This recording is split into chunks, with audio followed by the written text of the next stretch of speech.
Ayan, nakapag-video po ako. Ang ganda-ganda po ng lugar nito. Yung sa kabilang side po ay mga ka-building.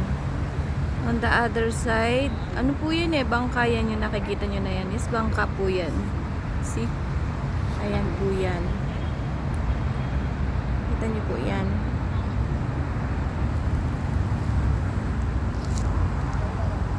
Ayun po yung building ng Mariam Islands. Ka-capture ko po sa inyo. This is Mariam Island.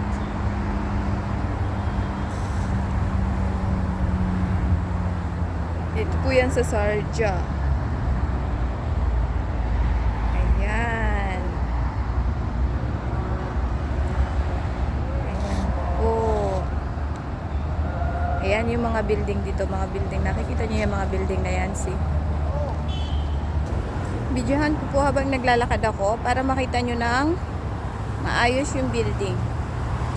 Nakakainggan nyo siyang tingnan, di po ba? Ayan po. Ayan, yan po ang nakikita nyo. Yan. Mas maganda po yung doon kasi hindi malayo na sa side ko. Ayan. Tapos yung iba, alam ko yung iba doon sa may dulo, meron yan mga bangka. Meron siya mga boat. Dito alam ko is pag ganito katahimik is pwede ka namang maligo. Kasi merong part ng lugar dito na hindi ka pwedeng maligo. Pwede ka lang maglakad-lakad. Ayan. Kita niyo po yan. And dito pwede ka rin maglakad-lakad dito. Ayan. Ito po yung side ng beach na to. And to the other side, ayan naman po yung kabilang side. Puro building din po siya. So, nakikita nyo po. Nagaganda, di po ba? Ayan, yung mga building na yan. Sa umaga, mas maganda rin siya, pero mas maganda siyang tingnan sa gabi.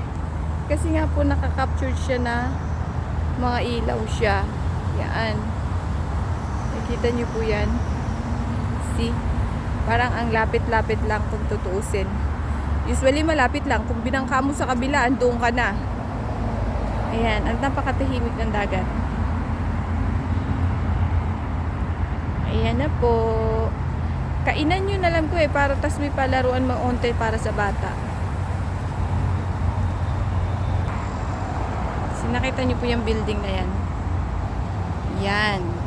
Building. Ayan. So, merong family na nagpupunta dito kasi ngayon is nagsisimula na pong magtaglamig. Usually, hindi pa ganong malamig pero nagsisimula pa lang. Kaya, ayan. Nagsisimula na po silang maupo-upo sa damuhan. Ganyan po yan. Pag lalo na po pag taglamig, all family nandito na nakaupo.